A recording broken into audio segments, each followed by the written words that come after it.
तर नमस्कार मित्रांनो, मी अफसर शेख. मित्रांनो, घर बसल्या तुम्ही तुमच्या आधार कार्डला बँक सीडिंग करू शकता, म्हणजेच DBT लिंक करू शकता, म्हणजेच डायरेक्ट बेनिफिट ट्रान्सफर. कोणत्याही योजनेचे जे काही पैसे येतात ते DBTने येतात आणि त्यामुळे तुमच्या बँकेला DBT लिंक असणे हे गरजेचं आहे. आता आधार कार्ड तुमचं बँकेला कसं DBT लिंक करायचं या व्हिडिओमध्ये तुम्हाला सांगणार आहे. तर व्हिडिओ नक्की शेवटपर्यंत पहा. चॅनलवरती नवीन आला असाल तर चॅनलला सबस्क्राईब करून ठेवा. तर चला मित्रांनो, व्हिडिओ सुरू करूयात. तर मित्रांनो, सर्वप्रथम तुम्हाला या वेबसाईटवरती यायचं आहे. npci.in या वेबसाईटची लिंक तुम्हाला खाली डिस्क्रिप्शनमध्ये सुद्धा आणि कमेंटमध्ये सुद्धा दिलेली आहे. येथे आल्यानंतर तुम्हाला अशा पद्धतीने इंटरफेस दिसेल.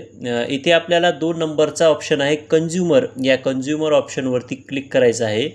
कंझ्युमर ऑप्शनवरती क्लिक केल्यानंतर तुम्हाला खाली भरपूर ऑप्शन दिसतील. यामध्ये शेवटचा ऑप्शन आहे भारत आधार सीडिंग एनिबेलर बेस. आता याच ऑप्शनवरती तुम्हाला क्लिक करायचं आहे. या ऑप्शनवरती आल्यानंतर हे पेज ओपन होईल. अशा पद्धतीने तुम्हाला इंटरफेस दिसेल.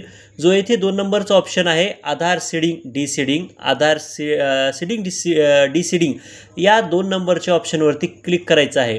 येथे क्लिक केल्यानंतर आपल्याला सर्वात प्रथम आपला आधार नंबर टाकायचा आहे. आधार नंबर या बॉक्समध्ये टाकल्यानंतर रिक्वेस्ट फॉर आधार. तर आपल्याला काय करायचं आहे, सीडिंग करायचं आहे, म्हणजेच आपल्या आधार कार्डला बँकेला लिंक करायचं आहे.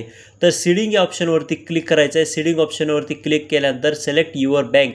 आता तुमचं जे काही आधार कार्ड आहे, कोणत्या बँकेला आता लिंक करायचं आहे ती बँक तुम्हाला इथे सिलेक्ट करायची आहे. यामध्ये आता भरपूर बँका ज्या आहेत ते ॲड झालेल्या आहेत.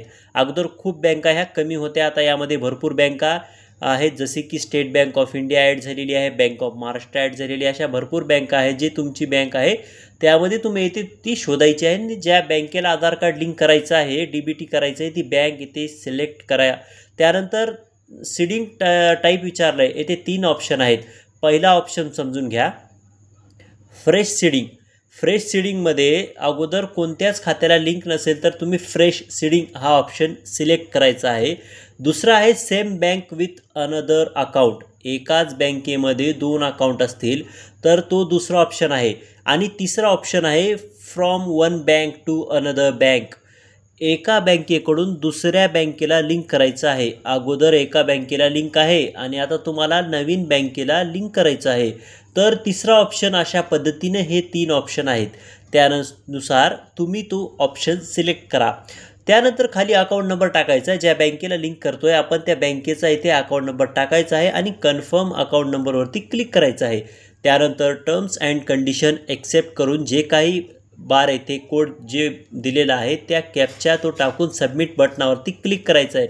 जसं तुम्ही सबमिट बटनावरती क्लिक कराल तर हे टर्म्स अँड कंडिशन येईल. याला खाली स्क्रॉल करायचं आहे आणि ॲग्री अँड कंटिन्यू या ऑप्शनवरती क्लिक करायचं आहे. त्यानंतर आधार कार्डला जो नंबर लिंक असेल त्याच्या शेवटचे 4 डिजिट तुम्हाला दिसतील. त्यावरती एक OTP पाठवला जाईल. तो OTP तुम्हाला या बॉक्समध्ये टाकायचा आहे आणि येथे कंटिन्यू करायचं आहे. कंटिन्यू केल्यानंतर तुम्ही पाहू शकता ती आपली जी काही रिक्वेस्ट आहे ती जाणार आहे.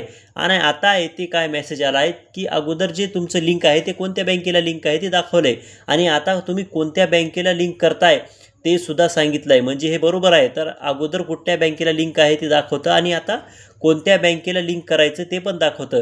आता हे कन्फर्म करायचं आहे. कन्फर्म केल्यानंतर तुम्ही पाहू शकता आपली रिक्वेस्ट जी आहे ती सबमिट झालेली आहे.